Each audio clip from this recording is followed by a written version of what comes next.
Hola, ¿qué tal? Bienvenidas y bienvenidos al aire, una nueva edición de Impacto Económico, información económica aquí en Telesur. Les saluda Luis de Jesús, entramos de inmediato en nuestros titulares. El sector educativo en Colombia se moviliza para exigir al gobierno un mejor financiamiento. En Impacto Económico le contamos. En Economía en Contexto hablamos del endeudamiento global y los llamados pasivos económicos en América Latina. En Economía 360, China sortea los aranceles impuestos por Washington con la apertura de su mercado a las inversiones extranjeras directas.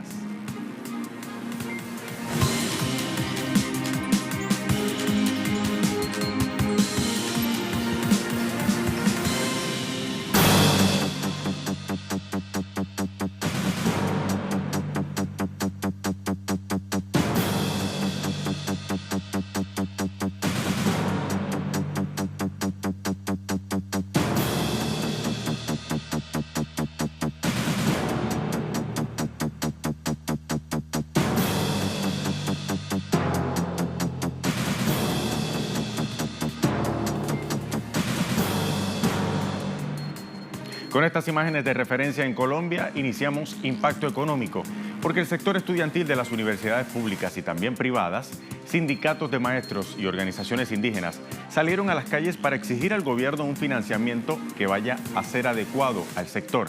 Aquí en Impacto Económico, con esta información, abrimos esta edición. La manifestación se desarrolló en las calles de la ciudad capital, Bogotá, y se inició en horas de la mañana desde varios puntos. Estudiantes y maestros pidieron mayor atención gubernamental para este sector, porque los recursos económicos para la educación superior pública se mantiene congelada desde el año 1993. También las autoridades universitarias colombianas denunciaron una guerra contra la educación pública que contempla, según el gremio, una afrenta política, económica y mediática que busca la estigmatización y la inviabilidad de la universidad pública. De acuerdo al sistema universitario estatal, la educación superior pública de Colombia presenta un déficit de $1.067 millones en funcionamiento y $5.000 millones en infraestructural. Igualmente, el grupo de estudiantes en sus peticiones exigió al gobierno créditos sin intereses y transparencia con los recursos en las universidades privadas, la adición de 18 billones de pesos para mejorar la calidad educativa, presupuesto para la ciencia, la tecnología y la investigación, a las que se les deben devolver 700.000 millones de pesos y un aumento de presupuesto para el Servicio Nacional de Aprendizaje y la Escuela Superior de Administración Pública, que permita comenzar a resolver sus problemas de infraestructura, vinculación docente y bienestar universitario en todo el país. Y escuche esto, un reciente informe emitido por el Fondo de las Naciones Unidas para la Infancia, mejor conocida por su sigla, UNICEF, reveló un cuadro crítico para los niños y niñas en la República de Honduras, en Centroamérica. Según el organismo, el 77% de niños en Honduras se encuentra en estado de pobreza y desnutrición. De acuerdo al representante de la UNICEF, Mark Connolly, el contenido del informe es un recordatorio para que sean implementadas estrategias significativas para el proceso social. Se agrega en el informe que los niños indígenas y afrodescendientes tienen también mayores dificultades para beneficiarse de los servicios públicos, como lo es la educación, porque 6 de cada 10 niños no asisten a la escuela. Por último, se enfatiza que la pobreza y la falta de crecimiento económico se unen también con los niveles de violencia que se han registrado en ese país centroamericano.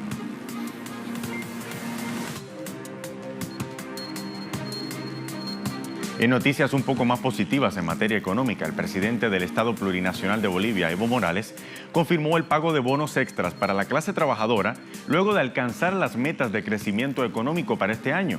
Morales confirmó el pago de un aguinaldo doble a finales de año destinado a la fuerza obrera del país. La medida se da ya que Bolivia superó la meta de crecimiento económico que estaba estipulado en 4,5% durante el primer semestre. Según datos del Instituto Nacional de Estadística de Bolivia, el país tuvo un crecimiento económico de 4,61% hasta junio de este año, frente a los 3,94% del mismo mes, para el año 2017. El pago del salario extra a final del año será para el sector público, pero también para el sector privado. El presidente reiteró el éxito del modelo económico que ha venido implementando su gobierno y que además ha permitido el crecimiento por quinto año consecutivo.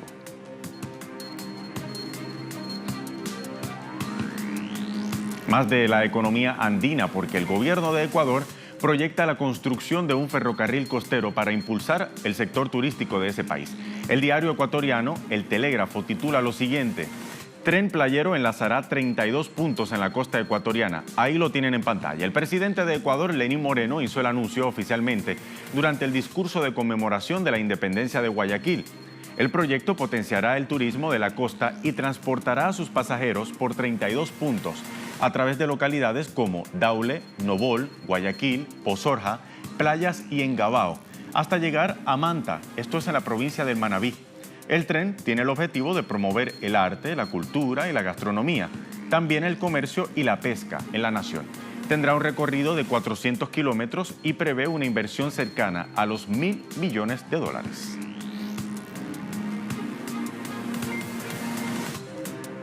De la región andina pasamos nuevamente a Centroamérica, porque en medio de las intensas lluvias que afectan a Nicaragua, el gobierno del presidente Daniel Ortega busca mecanismos para asegurar la distribución local del arroz, un alimento básico en esa nación centroamericana.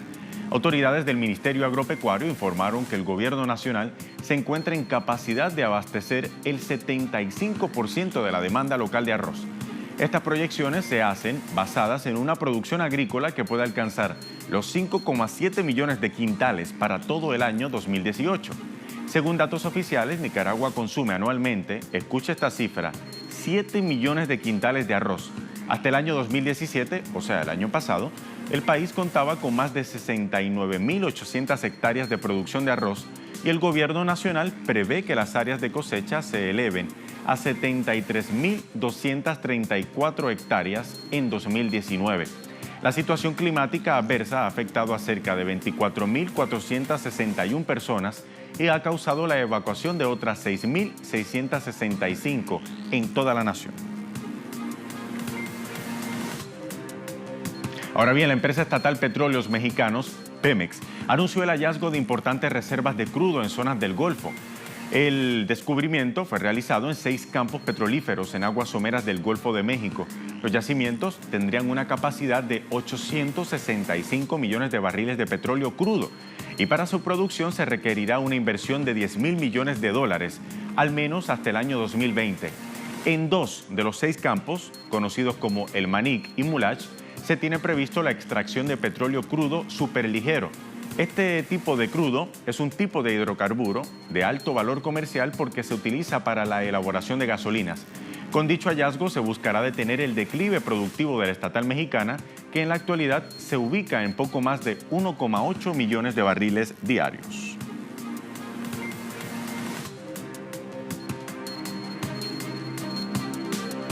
Bien, hacemos una primera pausa aquí en Impacto Económico. Al regreso hablamos en Economía en Contexto del endeudamiento global visto por el Fondo Monetario Internacional y también los llamados pasivos económicos aquí en América Latina. Esto y mucho más cuando vengamos de la pausa. Ya regresamos.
Bien, ya estamos de regreso en Impacto Económico y es el momento de hablar de economía en contexto. El endeudamiento global, tema central del Fondo Monetario Internacional y del Banco Mundial en su más reciente sesión anual en la provincia de Bali, en Indonesia. El cálculo de la deuda global, según el FMI, asciende a 182 billones de dólares. En contexto, ahora abordamos la problemática de los pasivos económicos de la región latinoamericana, partiendo de un análisis que hicieran los economistas Federico Kusher y Nicolás Oliva. Aquí lo tienen. Los investigadores del Centro Estratégico Latinoamericano de Geopolítica precisaron que entre 1998 y 2018, los países de la región registraron una fuerte suba sobre su deuda gubernamental. En este sentido, informaron que en 1998 la deuda del gobierno argentino era del 33% del Producto Interno Bruto, mientras que en 2018 la cifra se elevó a 55%. En el caso de México, el porcentaje de deuda pública adquirida dio un salto del 21% al 35% del PIB, mientras que en los casos de Brasil, Chile y Colombia, las deudas gubernamentales se duplicaron al pasar de 41 al 83% del PIB, de 10 a 25% del PIB y del 16 al 49% del PIB respectivamente. La tendencia sobre la adquisición de deuda se replicó también entre bancos y empresas privadas no financieras en cada uno de los países estudiados. Los economistas del CELAC consideran que las principales causas que originaron tasas de endeudamiento fueron la caída de los precios internacionales de las materias primas y la necesidad de cerrar los desbalances de las cuentas macroeconómicas. Asimismo, en su análisis, señalan que no puede dejarse de lado el perfil de vencimiento de la deuda y la proporción que deben hacerse en dólares. En el caso de Colombia, para 2019 le toca desembolsar el 80% de sus vencimientos de deuda en dólar estadounidense. La cifra es del 60% para Chile, del 40% para Brasil, del 80% para Argentina y del 50% para el caso de México. Seguimos más información en contexto. El endeudamiento en Latinoamérica está cada vez más expuesto a tenedores internacionales privados. Por ejemplo, entre los años 2000 y 2015, estos inversionistas se apoderaron de la deuda pública de los países de la región y además lo hicieron bajo el anonimato. Aquí le contamos más detalles. El último informe de Naciones Unidas revela que la porción de deuda pública en América Latina, con garantía pública en manos de acreedores privados, pasó del 65% al 74% entre el año 2000 y 2015. En ese sentido, los bonos como instrumentos financieros que emite un país para obtener liquidez con el firme propósito de combatir problemas económicos crecieron en importancia dentro de la carrera total de la deuda pública, pues pasaron de 49% a 52% en el mismo periodo, situación que devela que la región está cada vez más dependiente de tenedores internacionales privados, quienes imponen sus políticas poco transparentes, gozan del privilegio de no rendir cuentas y nadie los conoce porque operan bajo la condición de anonimato. Según la CEPAL, 17 de 18 países latinoamericanos emitieron bonos soberanos, ubicando a la deuda pública en el orden del 38% del PIB regional solo en el 2017. Hablando de este tema, vamos a ver ahora cómo se han movido las líneas de crédito otorgadas por el Fondo Monetario Internacional durante los primeros 5 meses del año 2018 y cuál es la situación de algunos países latinoamericanos con respecto a las pautas fijadas por el organismo crediticio. Hasta el mes de mayo, de los 189 países miembros del organismo, 35 mantenían algún tipo de arreglo con el objetivo de mejorar sus economías. El FMI prevé en la actualidad 5 denominadas ayudas de financiamiento, de las cuales 30 países hasta finales de abril usaron los montos disponibles de los préstamos mediante estas pautas. La línea precautoria del préstamo stand-by del FMI, destinada a dar un supuesto respiro económico mientras se aplican medidas de austeridad, es usada en Latinoamérica por 2 países, Jamaica y Argentina. El segundo país anunció recientemente que el préstamo stand-by se aumentó de $50.000 millones a más de $57.000 millones. Mientras que las líneas de crédito flexible son dirigidas a Colombia y México, Ambos países no han usado los fondos de préstamos, pero tienen disponibles 11.000 millones de dólares en el caso del gobierno de Bogotá y 89.000 millones de dólares para el caso del gobierno de México. Momento de hacer una segunda pausa en Impacto Económico. Cuando regresemos en Economía 360 hablamos de China, porque ese país está abriendo su mercado a las inversiones extranjeras directas para poder hacer frente a los aranceles impuestos por Estados Unidos. También está buscando mejorar sus relaciones con Japón. De esto y más hablamos al regreso.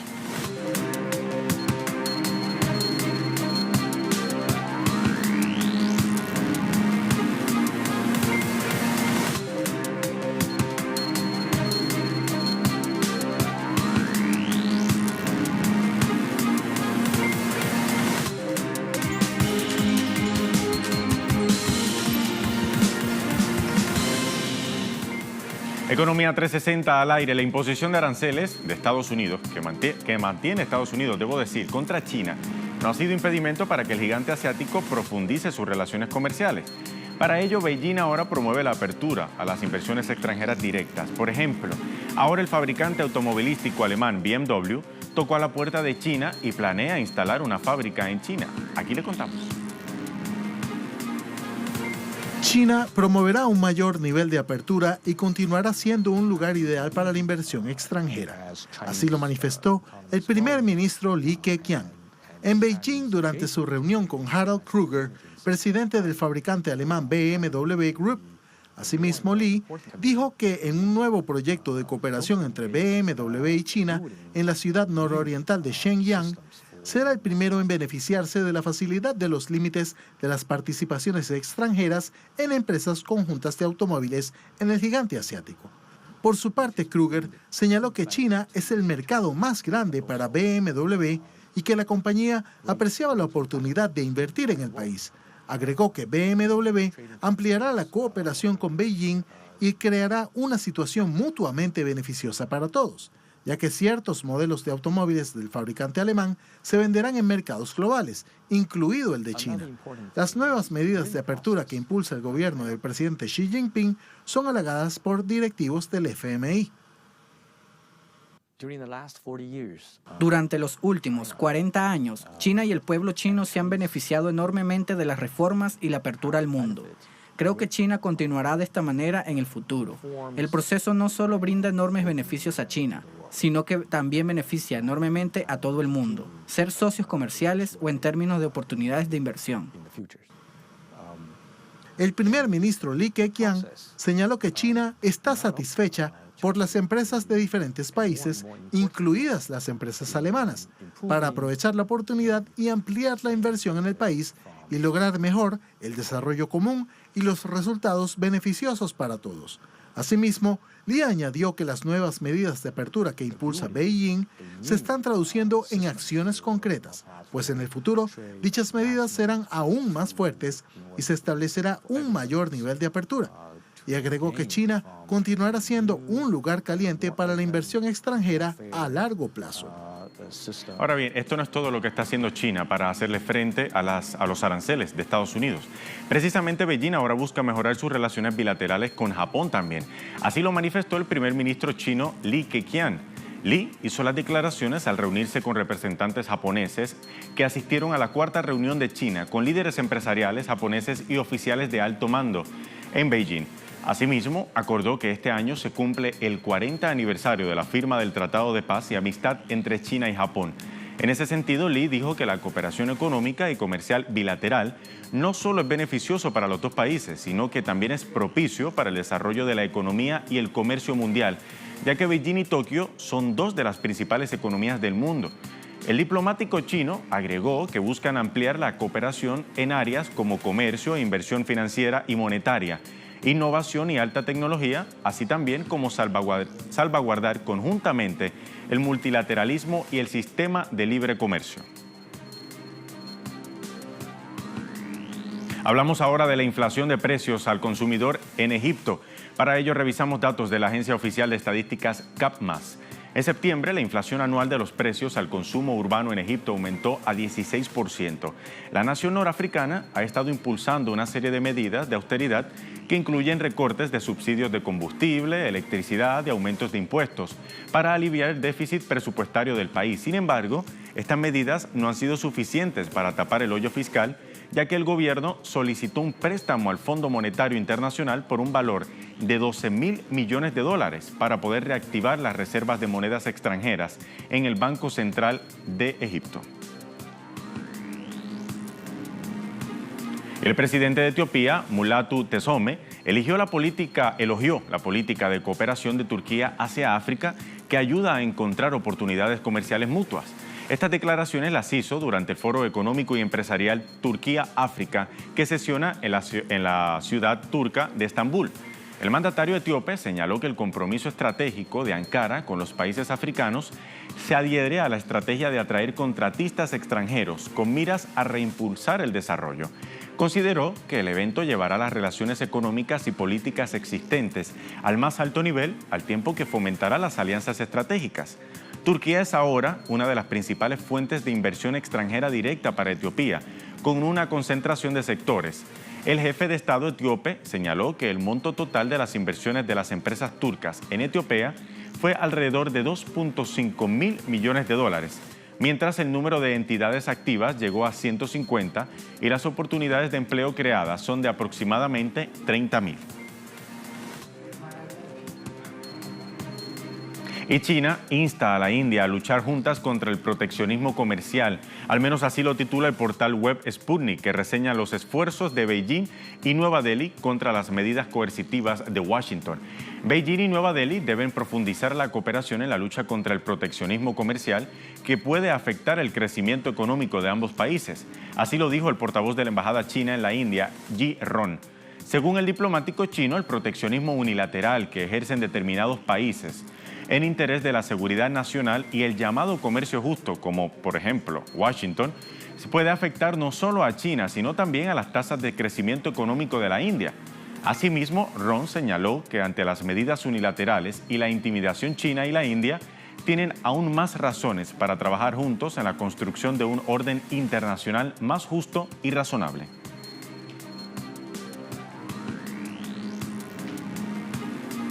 Vamos ahora a revisar los indicadores petroleros en la jornada de este miércoles. Iniciamos con el precio del petróleo de intermedio de Texas, el WTI, que marcó $72,85 y perdió 2,68% en el cierre de esta jornada de miércoles.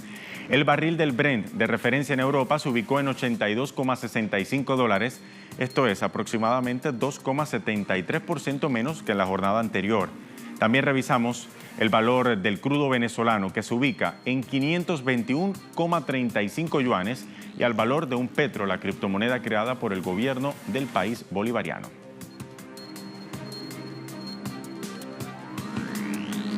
Así llegamos al fin de esta emisión de Impacto Económico. Recuerde seguirnos en redes sociales, nos encuentra en Twitter como @telesurtv, @impactoe. Hasta la próxima.